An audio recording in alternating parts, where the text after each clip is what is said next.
Brigadier General Chris Whitecross, ISAF spokesman. Let's just start off. How would you describe the security situation in Afghanistan right now?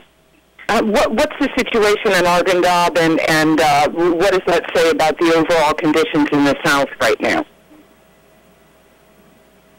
Well, I can tell you certainly in the South that outside of Kandahar, in Operation Hamkari, we're seeing some of the districts like Zari and Panjwai. Some of the areas there are going into the hold phase of the counterinsurgency strategy. So they've gone through the clearance phase, clearance of the insurgents, and now they're into the hold phase. And in some areas, in the Arghandab Valley District, for example, we're seeing people coming back to the district as the security improves.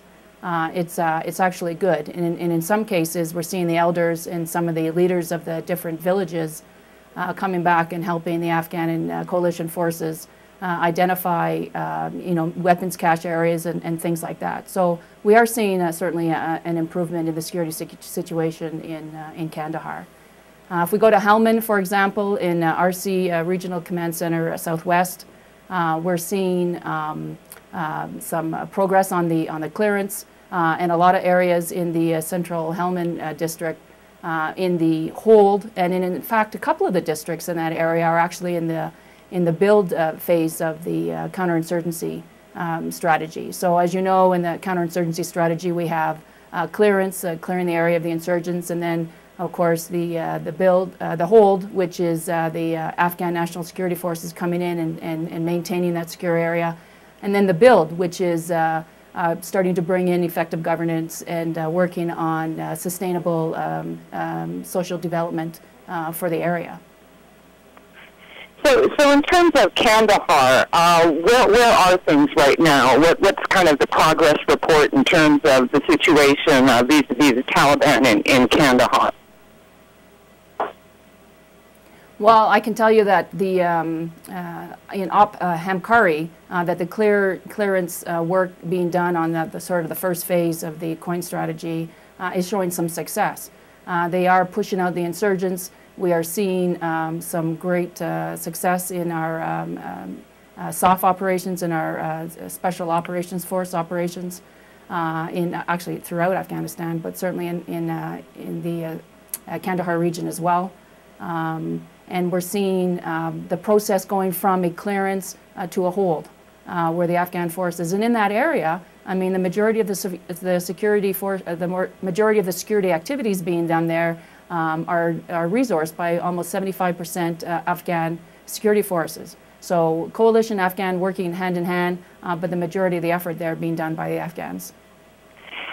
In terms of thinking about the South in Afghanistan, what are the biggest risks going forward over the coming weeks and months? Really, after an area is made secure, we've gone through the clearance, the first phase of the coin strategy. It's the whole. It's the ability to sustain a secure environment in the areas. Because we need that. We need that to facilitate getting government structures in there, getting development agencies in there, and to create an environment that has freedom of movement for the Afghan people, where entrepreneurs, where commerce can come back, banking institutions, finances, and all that, justice structures can come in. So really, it's creating an environment through the hold where we can have a secure area. All right, okay, I want to kind of switch gears a bit. The New York Times is reporting that a man who was described as a Taliban leader who had taken part in the secret peace talks with the Afghan government was, in fact, an imposter. Is there anything you can tell us about that situation? Well, I think the real story here is the work that the Afghan government is doing on reconciliation with senior leaderships of the Taliban. And the ISAF is behind that 100%. I guess what I'm wondering about is what it must be like to work in an environment where that kind of thing can happen. How difficult is the job in Afghanistan, not just in terms of the outright security challenges, but in terms of knowing who the players are? Can you kind of talk about operating in that sort of environment? Well, what I can tell you, Deborah, is that we have a intelligence service that provides intelligence operating environment that we work in. I certainly can't get into how that works or where the information comes from, but we do work closely with our Afghan partners and with the Afghan government to ensure that certainly the reintegration and reconciliation programs are instituted. Just in terms of the New York Times report, is it accurate? I'm sorry, what was that? I'm just wondering, in terms of the New York Times report, was that an accurate story that there was a person who was an imposter at those meetings? Actually, I can't comment on that. The reconciliation program is led by the Afghan government. What is the level of confidence in terms of the foreign forces operating in Afghanistan in terms of the possibilities for reconciliation? I'm sorry, I actually didn't get the first part of that question. The foreign forces, you said? Yeah, just from the perspective of the foreign military forces operating in Afghanistan right now, what is your level of confidence about the overall reconciliation process? Well, the reconciliation process is led by the Afghan government, and ISAF is in support 100%. We're working hard hand in hand on the reintegration process, but reconciliation really is at the lead of Afghanistan government. Okay, in the United States, the U.S. government is going to be, reviewing its Afghan war strategy next month, in a few days.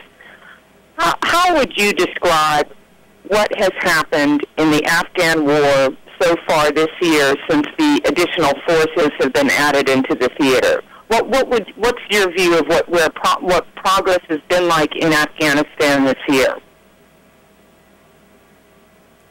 Well, I can tell you certainly in Hamkari, the plus up of forces there in South and Southwest, in Kandahar and Helmand provinces, it's been a tremendous success, which has been bred by the ability of additional coalition forces. But not just coalition forces, we're also talking Afghanistan forces as well.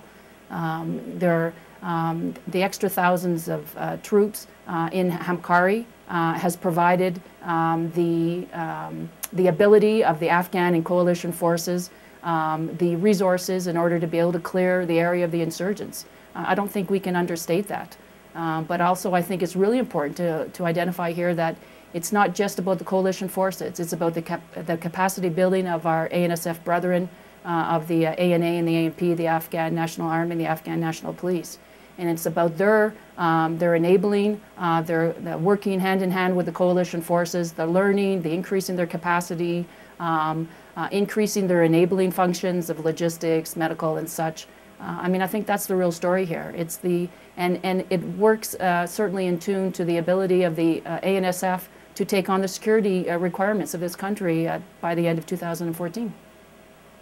All right, just as a final area I wanted to ask you about, it looks like the United States is going to be sending, I believe it's Abrams tanks into the theater. Where is that now, and what's the significance of that for people who are not very familiar with military strategies and how operations of war are conducted? What does that mean to introduce tanks? Actually, the Americans aren't their first introduced tanks in this theater. Certainly Canadians, we have had tanks here for a couple of years. There is another nation also that has tanks here. It's not a new asset that coalition forces have. But what it does, it enables us to go into areas that don't have as good freedom of movement because the soldiers are far more protected and they have, obviously a better firepower. So the introduction by the Americans of tanks certainly isn't a new thing to the theater, but it is an enabling force. Just in terms of that, how many tanks are going to be introduced? And as you're just saying, other countries have tanks on the ground in Afghanistan already. I'm just kind of trying to get a sense of the context of what those extra tanks may or may not mean.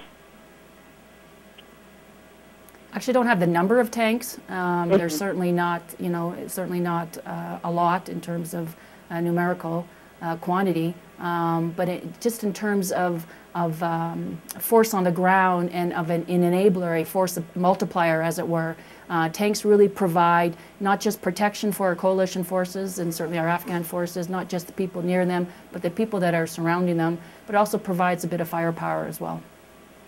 In terms of using tanks in a war theater, what's the downside, or is there a downside from the military side of that? When you use a tank, are there things that you have to be, just in terms of when airstrikes are used, the risk is that civilians get hit in that situation. What are the risks for using a tank in a war? Tanks are not used in a war environment or certainly an environment here by themselves. They are part of a combat team. They're part of a part of the infantry and other groups that are around it. They are just another a tool in the toolbox, as it were. So it's just another means by which the commander on the ground can fulfill the requirements of his job. In the U.S. press, the tanks are using the tanks and adding the tanks to the theater. It's being presented as a intensification of the campaign in Afghanistan. Is that fair? Well, intensification, I mean, certain areas where the tanks are going to be employed, they are hotspots for the insurgents. So the idea is to provide not just the protection, again, and the firepower, but a little bit of an intimidation factor for the insurgents. All right, one more final question.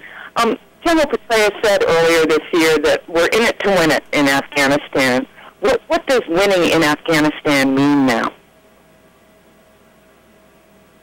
Winning in Afghanistan means having an environment where the ANSF provide the security, but more important than that, where there is ability to have good governance and sustainable development in the entire area of Afghanistan. And is that achievable, and what's your sense about when, if it is?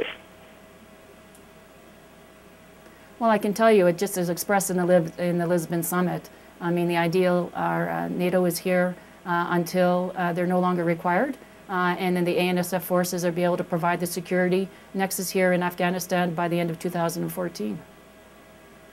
All right. Thank you so much. I very much appreciate you taking the time to help us out, so thank you very much. Thanks, Deborah. All right. Bye-bye.